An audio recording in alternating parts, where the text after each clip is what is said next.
Hello, I'm Sheree Nils. I'm a mum of 4 kids, all with multiple disabilities, and I'd like to tell my story. From where do you start? So as I said, yeah, I've got 4 kids, 4 beautiful kids, 3 boys, 1 girl. So it's boy, boy, girl, boy. Oldest is now 16. The youngest is 3. My youngest one, we'll start with there. Corey. He's 3. He has cerebral palsy, global developmental delay, and epilepsy. The epilepsy started last year. Woke up to a really strange sound at 5 o'clock in the morning. Thought it was a dog, so started telling her to shut up, be quiet, because she does make weird sounds. Wouldn't stop. So I'm like, oh, okay, I'll get up and check. Really lucky I did. I found Corey. At that stage, he was 2. Face down, convulsing. Foam, bubbles. I screamed. Got Brad up, my husband. He freaked out and picked Corey up and was like, come on, come on, come on. As his breathing was not great. So Brad's holding Corey and Corey's still seizing. But the only way I can describe Corey's body is spaghetti. Cooked spaghetti. Overcooked spaghetti. Floppy.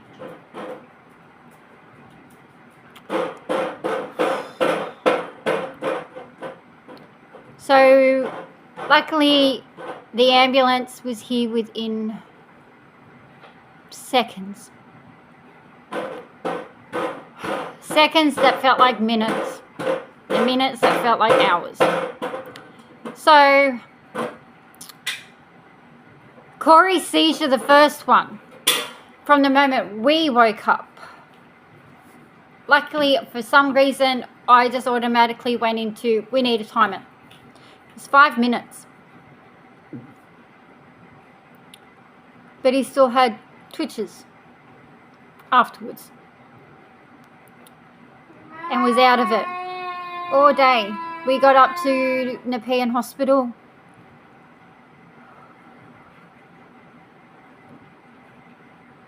By 6, I went in the ambulance with him. Brad stayed home. It was a Sunday.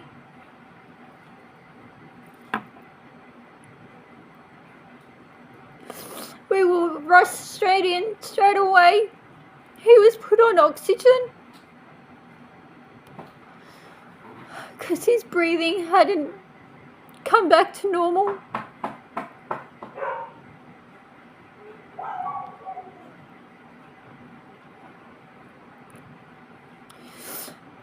And he was asleep all day. I mean all day.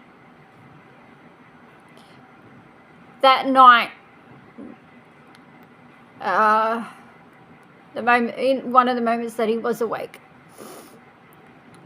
we were giving him a bottle, and Brad was holding him. We were in the children's ward.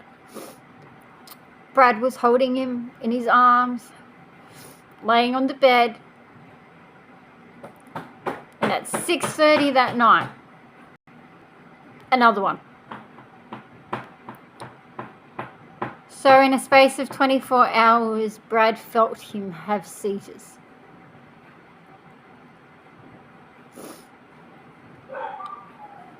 And and what that's done to him can never be undone. But I alerted the team straight away, and I'm normally everyone get out of the way, I'll do it. Like, I'm the go-to when there's an emergency or when there's a medical thing, especially with my kids. Like, there's been times where, you know, they couldn't get bloods out or something, and I'll be like, this is how you do it. And I'm that person. I'm the, oh, okay, she actually knows what she's talking about. That night,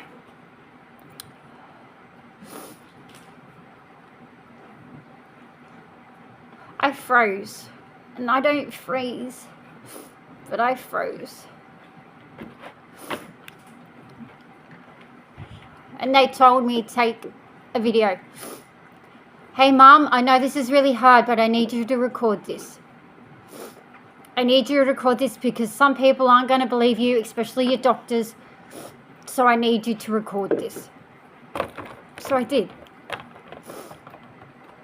And it's still on my phone.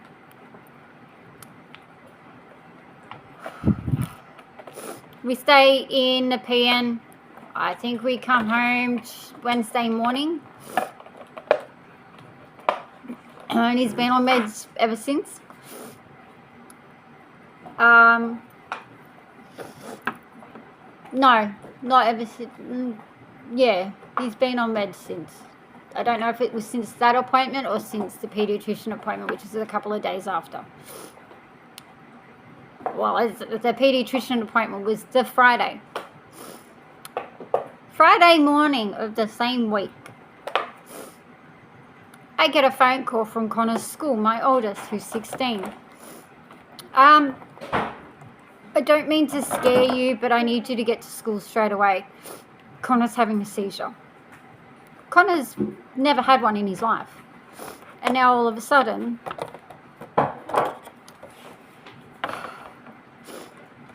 the moment that I got that phone call, do you want to know what I was doing?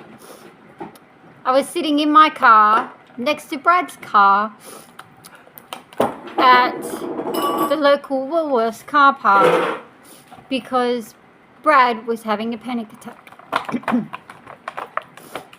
So I was trying to calm him down. But that phone call really snapped that out of him. So I was off to the hospital again. It was just lucky in one instance that my niece was going to the same school as Connor. We didn't bother taking my daughter to school that day because, yeah, we were just having a horrible week. So, after the school we got to the school, Connor was completely grey and twitching all over. But he wasn't twitching like Corey. He didn't have the same results as Corey. His was completely different. He stiffened up. He passed out, stiffened up. He went grey. But he had like little twitches all over. Back to the hospital. While we're at the school, my niece turned up and was like, Auntie, why are you here? I said, oh, honey, I'm in the sick bay with Connor. Oh, okay. And before I knew it, there she was. Which was really lucky. Because she took care of Corey and took care of Catherine while Brad and I are trying to take care of Connor. But then the staff in the office got cranky at her, which I would have liked to have told her to pull her fucking head in. But, yeah.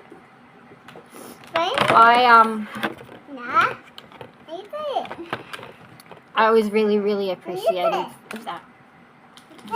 So, yeah. Got to hospital. We're in the ambulance, and the moment while we're sitting in the hospital, while we're sitting in the ambulance, I get a phone call from my niece's mum.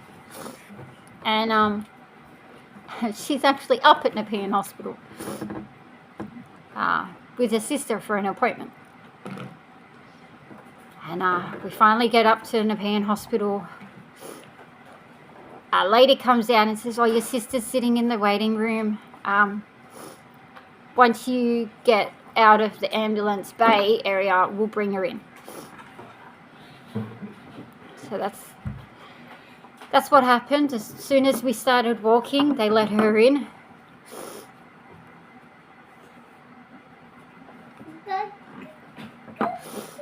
She came over and grabbed my hand straight away.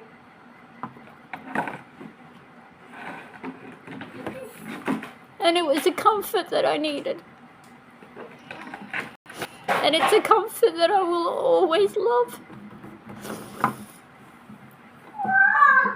And then when we finally got into a little room, she gave me one of the biggest hugs and I just kind of fell into her.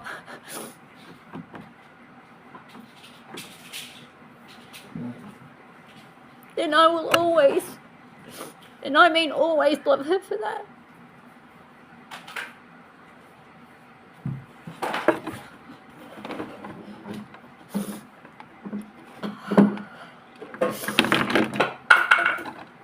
Then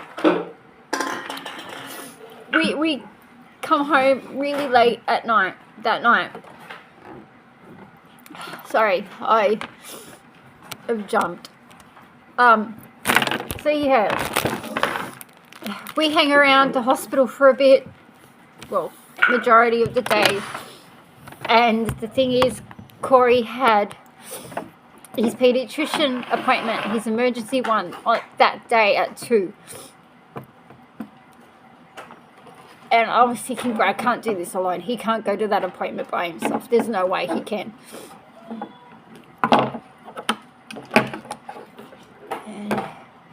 And I asked her, can you please go? Because she knows everything. And yeah, so she, other mummy went. Another reason why, no matter what, I'll love her forever. And because she came and stayed here for hours upon hours that night to watch the kids. So we leave the hospital because they shoved us in a waiting room right next to a guy that was threatening to kill everyone, and Connor was not. He was not coping. He's petrified of everything medical. So yeah. Also last year we got, so both the boys are now diagnosed as epileptic, quite severe. Connor's is somewhat rare from what the head of neurology at Westmead told us, as his markings were nothing like they normally see. And then Connor got a new diagnosis of Marfan syndrome, deletion syndrome as well. So Connor's diagnosis is now Marfan syndrome, deletion syndrome, global developmental delay with an intellectual disability, epilepsy. We've spent quite a while trying to find pediatricians, trying to find specialists, trying to find doctors that's not going to play parcel, that's not going to keep referring us on to other people. And just be able to do it all. But not charge an arm, a leg, a kidney, an eye, the firstborn child. So yeah. Cameron's 13. Cameron is nonverbal autistic, level 3 ADD. He's now starting to present some behavioural issues. I spoke to his school Tuesday, and yeah, we are running into a few issues.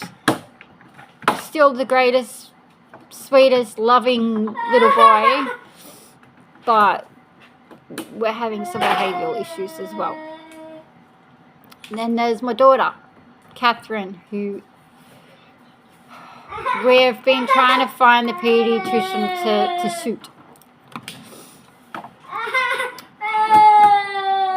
We've been told verbally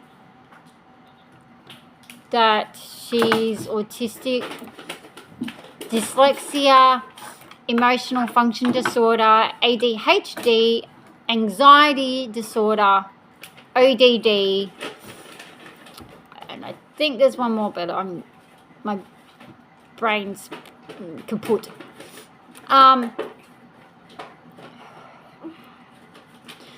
So our latest pediatrician appointment in Penrith,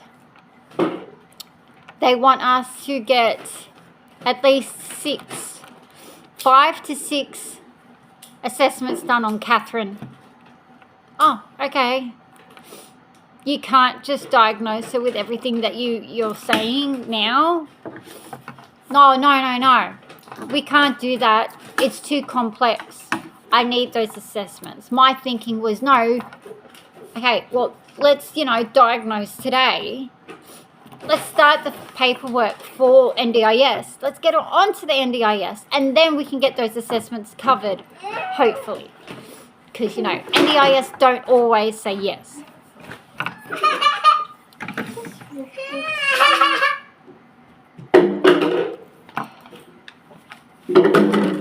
So, I'm holding a fundraiser. Am I stupid for doing it? I don't know. Is it the first one? No. Will it be the last one? I hope so. But at the end of the day, what would you do if it was your kids? Seriously, what would you do? Would you make yourself look like a moron to try and get the help? Would you do that? So that's what I'm trying to do. I'm trying to say, hey, help. I'm trying to raise awareness of what the hell's going on. I'm trying to let the world know it should not be this difficult. I watched Embraciano's. Go ahead and watch it, please. Embraciano's Press Talk.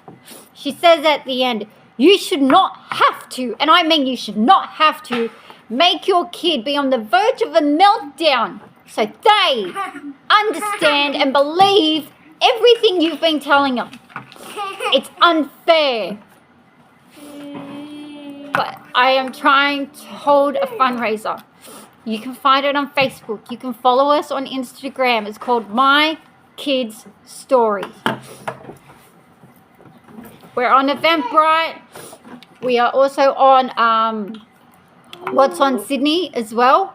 It's at Panthers, North Richmond, April 26th.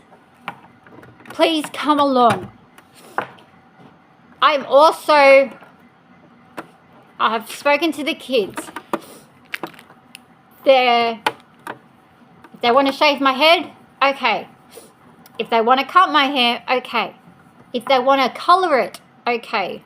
Catherine's already said she wants to cut it really short, like just above the shoulders, but she wants to put yellow, purple, pink, blue in my hair. She wants me to be a rainbow unicorn fairy floss mix. If we can get over 50 people to attend, if we can reach over $5,000, kids can do whatever the hell they want. Each week's a fight. At the moment, I feel like I'm losing.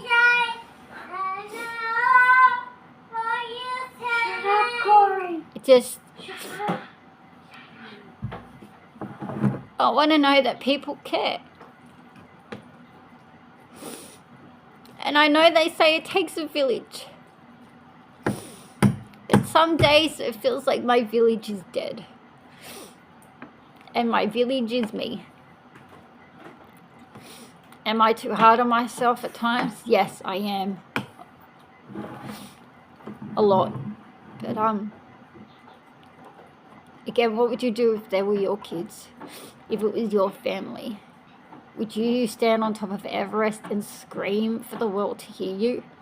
Because that's exactly what I'm trying to do. I'm not asking for stuff like the world owes me something. Because it doesn't. But I would really like it if just a little bit, if things was easier. If you are a company, a business, if you are willing to donate, if you're a holiday place, if you're anything, message me. My email is cherryripe83@msn.com. If you're a business, you will be advertised on the night with posters on the Facebook and on the Insta. If you just want to come along, that'd be amazing. We're doing bingo and a few other games, and there's going to be more surprises coming up. And more information can be found on those places like the Insta and Facebook, etc. I'm trying really hard to make things better. Catherine's now, as of today, got new glasses because she's been diagnosed with extreme short-sightedness, and apparently it will get worse. Connor's eyesight with the Marfan syndrome has deteriorated quite a lot since last year, so he's got new glasses coming as well. Now, I just would love, I don't know what, but I like to make people happy, so just come along to the event, just to have a fun night. And I can guarantee that at least it will be fun. We might not be able to make any money, or even like, I don't know, we might not even reach 2,000 or 5,000 or whatever amount, but you will have fun, you will have a laugh, and you will walk away with prizes. We've got fun, cozy kids blankets, we have candles, we have slime, we have Vicky's vodka, we have some really amazing cool things from Kmart. Thank you, Kmart. And there's more to come from Kmart, apparently. And apparently Big W and Coles today from Nepean Village gifted us gigantic Easter bunny. It's really, really good. So we've got alcohol, we've got fun, we've got games, we're going to do rubber ducky challenge, we're going to do fun things. Thank you, and I hope to see you there.